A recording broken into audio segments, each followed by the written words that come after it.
Hello, everybody. Welcome to the Curly Girl book tour, night 2. You know, I'm so excited already to have had one conversation with a great dynamic woman, Christina Watkins, on night 1. And tonight we have another amazing soul who I want to introduce you guys to. Her name is Sheba Turk. So if you're in New Orleans, you know Sheba. Everybody knows Sheba Turk.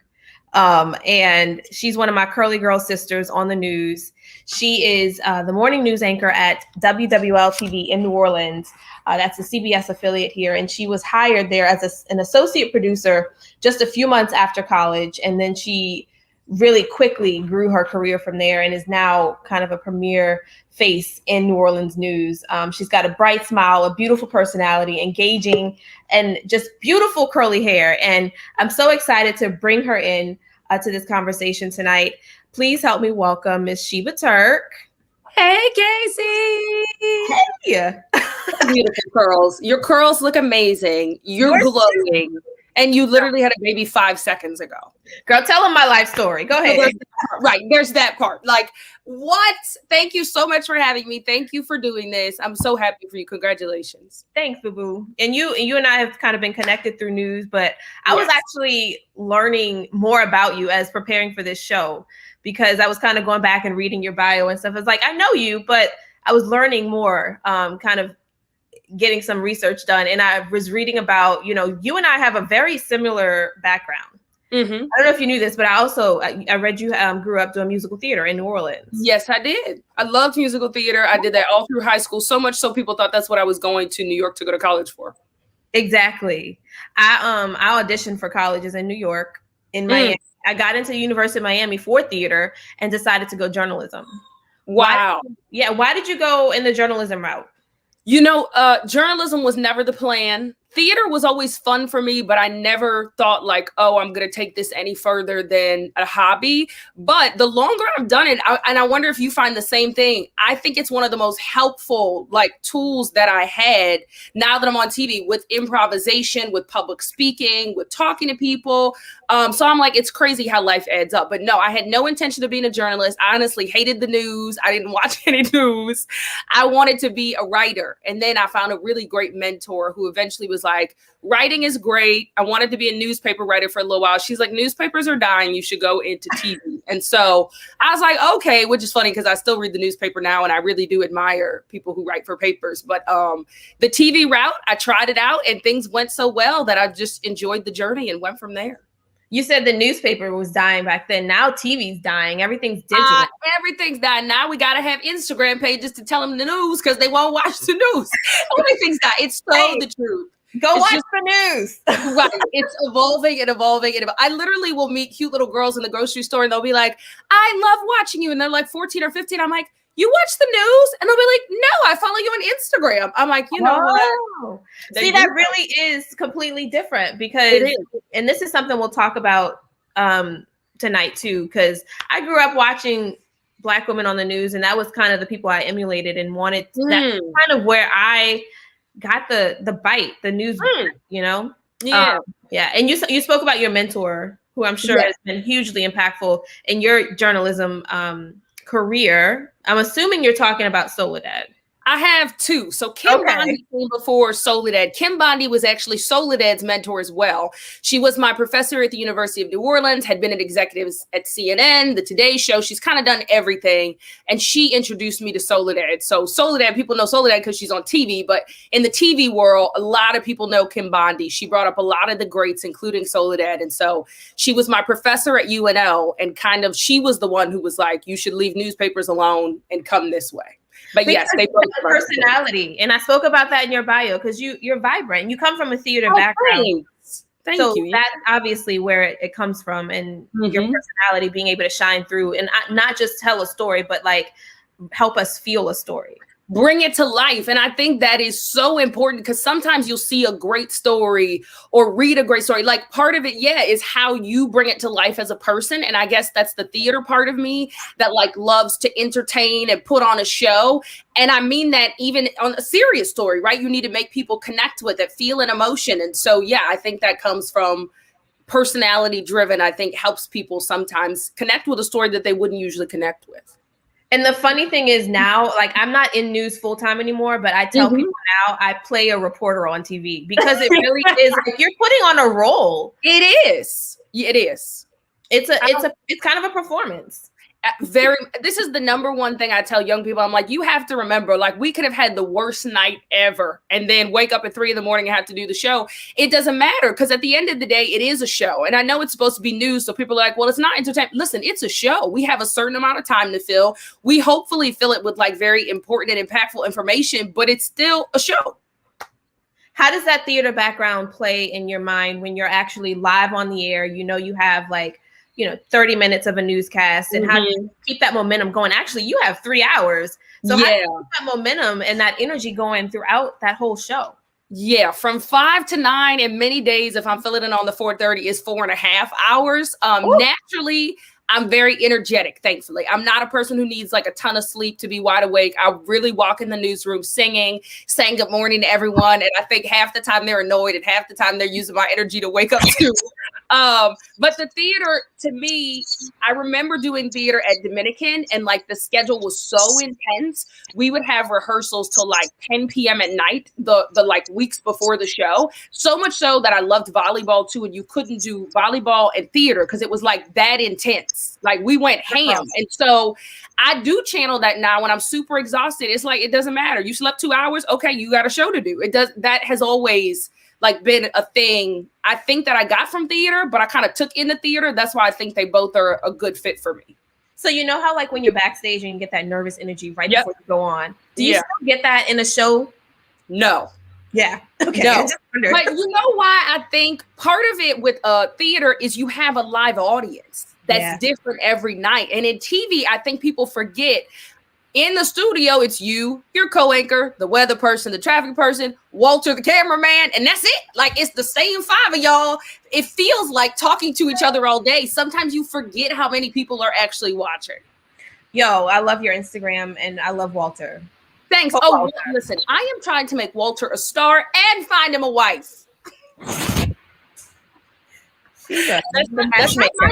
That's not my doing. Walter wants this. Don't worry. Okay. Well, any of the curly girls out there listening, Walter needs a wife.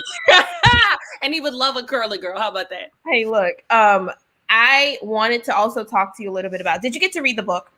Yes. Tell me what your thoughts were. I'm getting so much feedback, and I just want to see what you thought of this as a creative writer. I think it's absolutely amazing. I love that you gave life and voice to a little girl who's not so confident in her hair, because I think at some point, even if it was like one day in life, it was all of us. So I love to see this played out in a story that young girls can relate to. I thank you for writing it. And I really think you are going to change so many young girls' lives. No joke. Because people love to be like, it's just hair. It's just beauty. No, it's not. Like, beauty and what you think of yourself and self-esteem are so important in our society. Unfortunately, that is so, but it is the case. No one can deny that. I really think you are going to inspire so many young girls, and I think adult women. I think I get it from adult women too, who are like, you know what? I didn't have the courage to wear my own hair because you've been hearing the same terrible messages since you were 5 years old. So Thank you for this book. I loved it. I love that you give life to a story we've all experienced in some way. That's exactly what it was. It's like my own experiences that I was able to put into this book. And I think it makes it so relatable. Yes. That's why it's connecting. Yep. That is the key. People can relate to it. Even when you read it, you're like, oh, I remember that day when I was like, oh, I wonder what people are saying about my hair. Or as a grown woman and they're saying that your hair looks like a clown or your hair looks like this or that. Yeah, we've definitely all been there. I wish we had even more stories like this when we were kids. But relaxed hair was hot when we were kids. And you know what? And I think that plays a lot into it. The cultural norms of when we were growing up, the relaxer. That was what we did. Now you're seeing more women with their natural hair, which makes it more acceptable and more, desirable. I think more women are wanting to have that look of beauty and luscious curls, I agree, because I think whether you're aware of it or not, you're looking at the women who you think of as beautiful and trying to emulate them. So I specifically remember when in 4th grade, I begged my mom for a relaxer, Ashanti, right? Like I thought she was like the epitome of beauty. She was so gorgeous. She was close to my skin color. Like I could relate to her in so many ways. And I was like, I want to look just like Ashanti, right? And she had relaxed hair at the time. So I wanted relaxed hair. Not long after I did it, did I kind of regret it because I didn't like the process of straightening my hair. But then, you know, you're kind of stuck in that cycle for years and years. But I think now, wow, look how many women we have to look at and be like, she's beautiful. And she has a big curly afro. Tracy Ellis Ross is my beauty idol and has been for many, many years. I'm obsessed with her. Obsessed. Of course. Who's not? Obsessed. Seriously. So we talk about, you know, the people we look up to. And you talked about the women the young girls and women who look up to you, seeing you on the news. Was there someone in your upbringing that you kind of emulated other than Ashanti?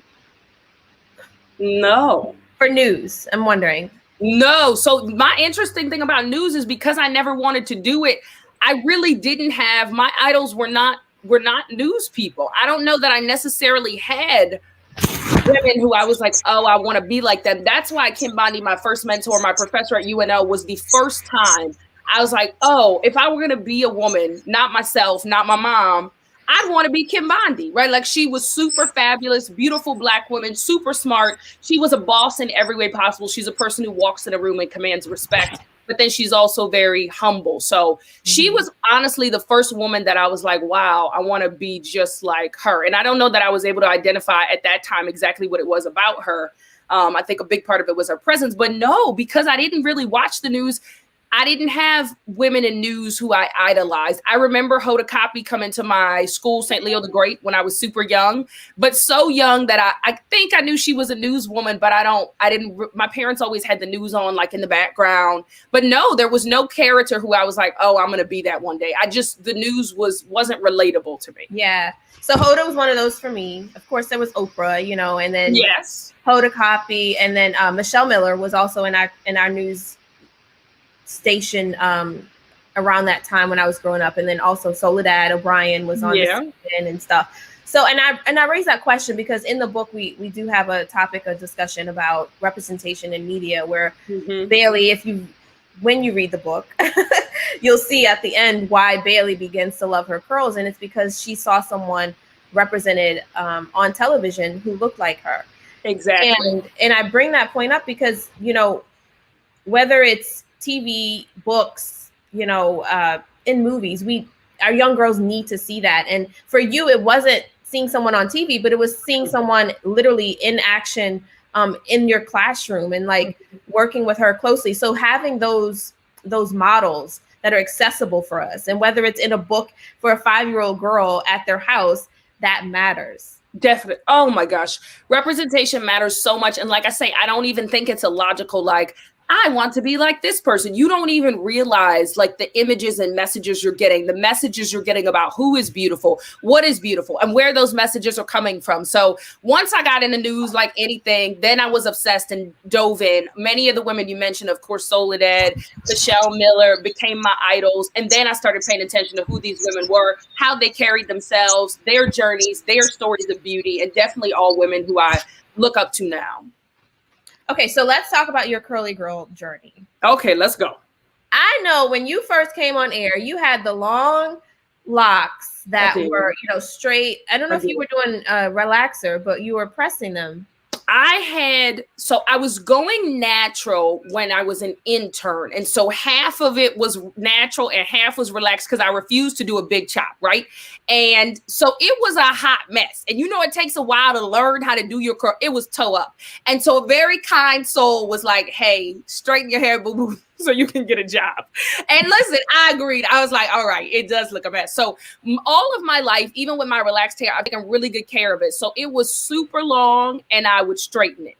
I was still getting relaxers. But then when I became a reporter, I was going outside so much, I was straightening it like 5 times a day. So it was breaking off. And then the wake up call, I had to get a haircut to my shoulders, which as someone who's always had super long hair was devastating to me. Like I was like a grown woman ready to cry. I was like, oh no, I don't have shoulder length hair. So I was like, something is not right. So I made the trip to weave. I tried weave. I had never had weave in my life. I got it to match my real hair. So people really didn't know that I was doing it, but I just didn't like it. It wasn't for me. And I know it looked beautiful. I admire a lot of people's styles with weave, but I was just like, I don't want to have to put somebody else's hair in my head and then my braids is underneath it. I like to work out a lot and can't wash it. It was too much. It was too much. Okay. So that's where the journey started. The fight to keep it straight is what propelled this, because I always tell people, if I had a texture of hair that you straightened and that stayed straight, I don't know if I ever would have made it here. Part of it was like, I really felt like God was telling me, girl, you're not supposed to be wearing your hair like this. Girl, I don't know why you fighting away your hair. I didn't give you hair like that. It was revolting. Like, literally on TV, it was revolting. God was saying, you know, I made you unique and truly who you are. So why are you trying to change what I created? Yep. And you, I will say, you were probably the first person I saw, at least in New Orleans and maybe on TV. I was like, oh, Casey's rocking her natural hair. And you had cut it real short with the cute. You was cute. And I was like, oh, okay, this is cute. But see, I was still scared because I still didn't want short hair. And so the few women I had seen go natural in TV had shorter hair, which, you know, is a little bit easier to contain. And I knew that I didn't want to do a big chop. So I was still like, oh, that look cute on Casey, but I don't know what to do with mine. Girl, that was a phase of life decisions happening live on television. You know, here goes with life. Yeah. But yeah, I ultimately got there too. So we all have that journey. And I think that sharing our journey helps other women find themselves in their own journey. Definitely. Because I feel like I'm just getting to the point where people will like compliment me in public, like on my hair. Because like I say, for a while, it was a mess. I really didn't know what I was doing with it. It was natural, but what, like in what state? So now I'm always like, they'll be like, I don't know how to get mine. Like I'm like, yo, this journey started. 2013 was my last relaxer. And so, you know, that takes forever. I was getting braids and gradually cutting it. I didn't wear it out till like I think December 2018 was when I was like, I'm gonna stop straightening it. But even then I would do like the curl sets on the rods. Took forever trying to get it all to match. It's only been like 2 years since I'm like, oh, I like my hair. This is what I wanted. That's what I was going to ask. Now that you've reached this point, is there a part of you that just feels like I'm comfortable in who I am? Yes. Oh, yes. Now I really feel like this is me. Like when I look in the mirror, I'm like, ooh, that's what I want my hair to look like. When it gets rained on, I'm like, ooh, bigger, better. When I go for a run and it pops up, I'm like, yes, okay, we popping. Yeah, I genuinely like love it, which makes the journey easier, right? Because it's not a thing of like, let me try to love myself. I genuinely like how I look with my hair like this. You know, my only thing about natural, I would say that annoys me is the shrinkage. That's because I like long hair and I still have really, really long hair and it's. Yeah, I told you before we went on live, I was like, I picked mine out a little bit so I could be big. Like I wanted us to have matching big froze today. You know, you still got some time on me, but you know, the shrinkage is real, people. Yes, look at that. We have super long hair. I know you always had long hair too. Like it just. I'm like, man. So I kind of want to straighten it one time just to stun on everybody. But then I know people going to be like, oh, I love your hair straight. So I never do it. But I'm going to do it one day. Does that weigh on you, though? The negativity and the positivity? Like, do you try to maintain who you are, but also realizing what other people view you as and how they like you and, you know, how they're used to seeing you? I would definitely say, no, it does not weigh on me in the sense that because of the journey, this is how I knew I wanted to look. And I'm happy with how I look. And like I say, I'm looking at people like Tracy Ellis Ross and like, oh my goodness, she's the flyest. I want to look like her. So I know that I'm happy with what I look like because honestly, if I were trying to please people, yeah, I probably would have kept it straight. Like I just, you know, that's more acceptable and professional. And I don't think I would have ever gotten any emails about my hair if I would have worked to keep it straight. There would be no conversations about it. It was long, it was healthy looking, but that's why you got to look like what you want to look like. Because it doesn't matter if I get 50 negative emails, which I don't. The majority are positive tweets, messages. Every now and then there's a negative one. You know, the negative ones stick out. Like, I guess that's just how our human brain works. It does suck. But I do it to make the point, honestly, that Black women's hair should not be this much of a conversation. Like I was shocked at how angry people got over my hair. Like I had seen, okay, white girls with hair people didn't like, Latina girls with hair, but I've never seen people angry about hair like they get angry about Black women's hair. And so part of me going natural started this conversation of like, let me post some of these comments to show y'all people legit get like angry, like go back to Africa telling you angry because they don't like your hair. And we see this in so many contexts, right? Like outside the TV world, bigger than us, and just what we look like. We see the little girl who was kicked out of school because she had extensions on her braids, right? We see women who are fired, not TV women, because of natural hair or braids or natural hairstyles. And so I definitely started using it as a platform to have a larger conversation that Black hair, because I know that the natural hair movement that includes all different types of hair, but Black hair is a different thing. It is political. And that's ridiculous. It is our hair. So I'm like, no. We got to talk about this. Everyone, yes, should be themselves. I encourage all women, white women, if you're white and blonde with curly hair, white and blonde with straight hair, love yourself for who you are. But Black women need some extra attention in this conversation because of the hatred literally we get for wearing our hair the way it is. And once I realized that, I was like, oh no, I'm going to take the heat, but I'm going to use it to show other women, like, we got to stand up for ourselves, and we need to make this so normal that they look crazy for being mad that our hair is the way it grows out of our scalp. So many thoughts are coming to mind as you're talking, but yeah, I should not have to have a month-long book tour about Curly Girl because we're trying to help women embrace their curly natural hair. Exactly. And isn't that the sad part, that as we do this and you're doing beautiful work around it, and so many of our sisters in news are making statements and doing great things to elevate the conversation, the saddest part is we shouldn't be having this conversation. We should not be having 30-minute discussions on why we wear our hair the way it grows out of our hair. We didn't dye it purple. We didn't like glue something to the side of our head. We didn't put the Eiffel Tower on top. We're literally wearing it the way God put it. So it does frustrate me that it's even a conversation, but I'm like, if y'all won't have it, let's go. I'm going to talk all day, right? I'm going to talk all day. And you talked a little bit about the politicizing of our hair. So I did want to talk a little bit about this. Just last month, the Louisiana Senate passed the Crown Act. This is something that's being passed throughout the nation progressively through the states. This is basically making it illegal for employers to discriminate against someone because of their hairstyle, whether it's braids, afros, cornrows, dreadlocks, natural hair, any of that. So do you think that we're now helping to push, this movement is now helping to push laws and make things happen to help normalize hairstyles like ours in the workplace? Definitely. I think throughout history, we have seen laws follow what people have fought to normalize. And I hate to say that just going on TV with our afros is some form of protest, but it almost feels like it. It's sad that it is, but it is. And part of my message now is, yep, I'm Black. Like, this is my hair. It's kinky, right? Like, it's kinky curly. This is what it is. And I'm gonna wear it on TV, and it's professional, and everybody's going to be fine with it. And here's the thing. If you don't like it, I respect that. Keep it to yourself, right? Like, that's my other thing. Like, it's not like I'm forcing you to like my hair, but you also shouldn't feel free to go on these rants that you don't like my hair. I'm so glad to see this legislation coming to fruition all across the country, much needed. And like, I have personal connections to that. Like, my mom, it straightens her hair now, but like, when I guess she was my age, she was wearing afros, braids, that kind of thing. And I remember very young, she telling me a story of going to get a job. And I think it was like at the phone company.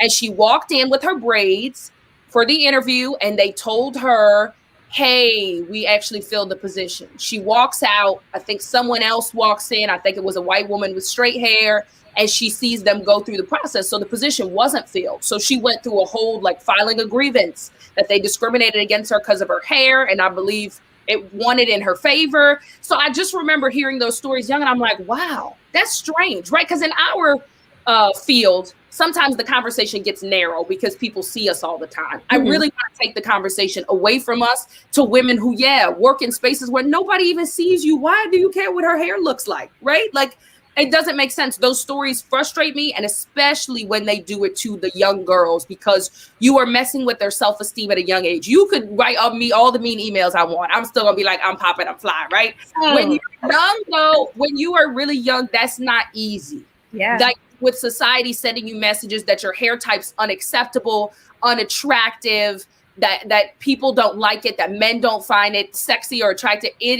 That makes me really angry to know that we're sending that message to little young Black girls. I don't like it. It is. And, you know, back to the book, because that's exactly why I write it. And I get these messages now, and it brightens my day. Like at the end of night, I get books, you know, girls are reading the book and they're sending me pictures of themselves. And I don't know if you guys can see this. I'm gonna hold this up. This is a little girl hugging herself. Oh, and her mom sent this to me. I wish I'd have put this on before. But she says, after reading your book, I asked my baby if she loves herself. She said yes and did this. Oh, after reading Curly Girl. See? And then and now the same mom sent me this picture. She loved the book so much she went and found a doll that looks like the Curly Girl. It really does. Oh my goodness, that's the cutest thing I've ever seen. No, that's what I'm saying. You're literally changing life trajectories. No joke. I think there's a lot of little girls who are going to read this book and for this reason fall in love with themselves and their curly hair as they should, and live life in a way where you love yourself. It makes a difference in how you carry yourself, in how you believe in yourself. It goes so deep. And that's why I think we need to have the conversation and not blow it off like, oh, it's just hair. One day I hope it is just hair. Right now it's not. Y'all angry about it.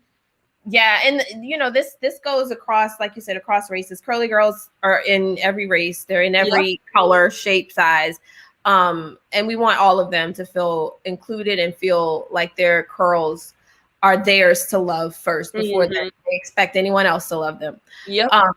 Do you have, I wanted to jump in the comments to see if there's anyone who had any questions for our guests. If you are tuning in, we'd love to allow you some time to ask questions of Sheba or myself regarding anything. Well, look, people are ordering their books right now. I know, I love that. They're ordering the book while we're talking. Go ahead. Yeah, and if you do want to order, there is a discount code that's scrolling right there at the bottom of your screen, 20% off if you use the code Curly Girl Book Tour. Awesome. And I do want to give away a free book. So I'm going to ask everyone who's tuning in, if you have been on, there's one person that that Sheba said she looked up to and wanted to be like when she was young. If you can tell me the name of that person, you will get a free copy of the book tonight. So if you're tuning in, chime in the comments and we'll get that copy to you. Tell me who the first person to answer, that person that Sheba said she looked up to and wanted to emulate when she was younger. You also have written a book. Yes. And I have a copy of that. And, you know, because we support each other in all of our endeavors. And let's tell people a little bit about your blog and your book, and, you know, a little more about how they can keep in touch with you and the work you're doing. Yeah, the best way is to follow me on social media, and everything's super easy. Sheba Turk, like I can just use my regular name because I don't think there's another one of me. So just look me up on social media. I always post what I'm working on. My book was meant to inspire young women, the young women I were meeting who wanted to be in this industry. And I always thought I would wait till I retired one day to write a book. And I was like, no, I think the young girls need to know now some of the things I've learned early on in my career.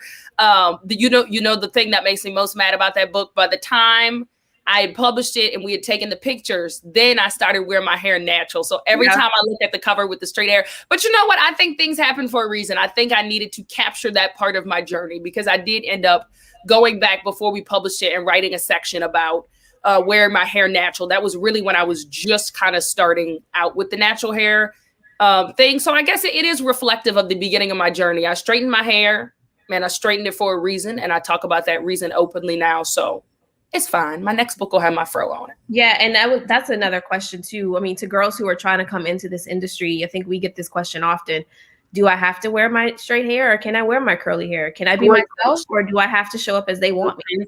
I do it. I get it all the time now. And, you know, honestly, in the past, like 2 years, I feel like there's been a shift with the Crown Act, with the number of women I see with braids and fros on TV. Now I would say wear your hair like you wear your hair, because there's enough news directors who will hire you and like you being you. When I first got in the industry, I would say, you know, about 10 years ago when I started on TV, no, I was telling young girls then, straighten your hair, because I wasn't seeing enough of it. And I didn't want them to lose out on opportunities because of hair, which was the truth. It wasn't an accident that we all kind of looked the same, with the same kind of skin color, with the same kind of hair texture that was straightened. That wasn't an accident. And whether it was conscious or unconscious, that's what they thought was acceptable and people were drawn to, I think that's now being broken. I think now it is acceptable to get hired with braids, get hired with an afro. And if somebody doesn't like that, I feel like try a different station, because you don't want to work for that. You don't want to work for that anyway. Right. They'll always be constantly trying to help. They're going to be picking at you. Yeah, I always have to give a shout out to my general manager, Todd Smith, and my news director, Keith Esperos, because they have rocked with me every moment of this rocky journey with my hair and let me do whatever I want to do with it. So thank you guys for being so supportive. Yeah, and you need that support behind the scenes. You do. Yeah, if you're a couple questions from your boss, that's hard. Go ahead. Let's get them. One of them is, if you had something to inspire you, like a Curly Girl book when you were young, how would that have affected your life? I definitely think if I had something like Curly Girl book and more women wearing their curly hair, like I think if Ashanti had curly hair back in the day, would I have ever straightened my hair? I honestly think I wouldn't have. I honestly was like, I thought she was the epitome of beauty. And that's what I wanted to look like. Aaliyah, you know, same thing. Like they all had the super straight, relaxed hair that we all ended up rocking. If we had books like this, that I never felt ugly with my curly hair. So I didn't feel bad. I just was like, the fly girls have straight hair, so that's what I want. If we had more fly girls and books with curly girls, I think I probably would have avoided the relaxer. Yeah. Yeah, I wouldn't have let mom put that in my head at the 9 Yeah. Maybe. The funny thing is my mama didn't want to do it. I forced her. She was pro, like, wear your hair, girl. But I was like, no, I need to look like Ashanti. See, that matters. And I'll add this too, because I definitely think it would have made a difference for me, because, you know, we grew up watching like the Penny Proud. Penny Proud had cute poofs, but they weren't curly. Yep. You had great ponytails, and I used to always rock my ponytail. So I think having the imagery definitely would have made an impact. Oh, yeah. The images matter. We have another question from Paula. She's asking any workout tips. Now, I know you just went for a workout. So what are your workout tips for? Are you asking Paula for like physical tips or like hair workout? Yeah, you want me to give you both real fast, Paula? So workout, you don't want to workout tips from me. What I do is I run 3 miles. I don't know, a couple of times a week as often as I can, but then I'll go on like a stretch of weeks where I'm too busy. But I run 3 miles. That's what I like to do. We run past each other a few times. In the park? Yeah, we run past each other all the time. I'd be so focused. Listen, it's been a while, but the last time I've seen you was like around off the bridge of the park and stuff. Oh yeah. Okay, I was like, wait, did you see me today? And I didn't see you. No. So the best thing about natural hair is I do wash and goes, and when I run, I literally take it all up and put it in a scrunchie, just like that. Okay, and then when I'm done running, I do like that. No joke. It only gets bigger as the week goes on. It never looks bad. You know, if I do 3 or 4 runs, then obviously I wash it. But I can get through like 2 or 3 runs, and it gets bigger. Like it just and I like it. Like we discussed earlier, that's how you like it. You like your big hair. I like it big. And then you know you can take a little curl cream I've learned and just retwist the front so it doesn't look to frame your face. Yeah, that's what you just do. Like you don't have to do the whole head over. Just do like that with a couple of pieces. I'll say this too, because I tell people all the time, like I wash my hair, and this is probably disgusting, but only like every 2 weeks. So it's fine.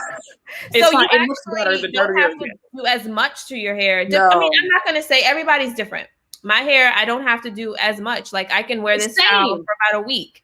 I agree. I wash it once a week, usually on Sundays, just so it's fresh for TV. But I really do like how it looks after like a week and a half. If I'm not at work, to me, it just gets like bigger and better. But so people are like, oh, I can't go natural. I don't know how to deal with that. This is the easiest my hair has ever been to deal with. And that's why I know it's right for me. Straightening my hair felt like a fight that I would avoid working out. I couldn't go do this or that. And I wasn't that kind of person. So then my hair would just look toe up because I would go do it anyway. So now I really feel like it is the easiest to manage. I know what to do with it.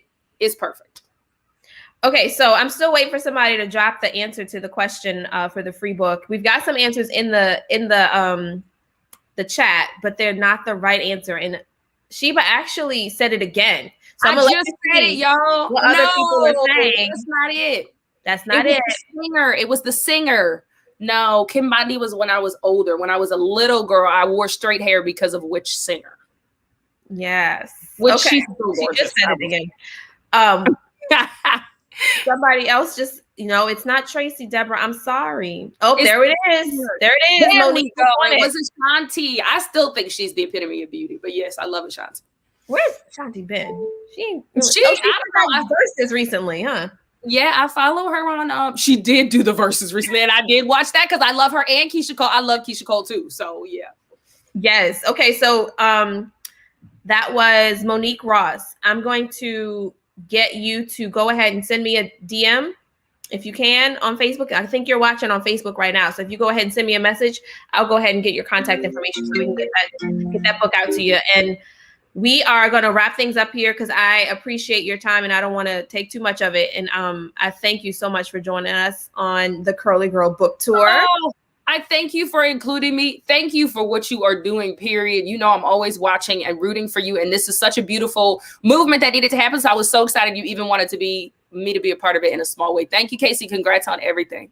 Girl, you the Curly Girl in New Orleans. I had to bring you on. Everybody knows Curly Girl Sheba. Look, if you're still tuning in, we are gonna go ahead and close things out. If you want to get a copy of Curly Girl Book Tour, Curly Girl Book, you can use the discount code right there, Curly Girl Book Tour, for 20% off on my website, CaseyFerran.com. We will be back on Friday with another great guest, and I'm having mom brain right now. Hold on one second. Who's our guest on Friday? Oh, Robin Barnes. Oh, beautiful curly hair.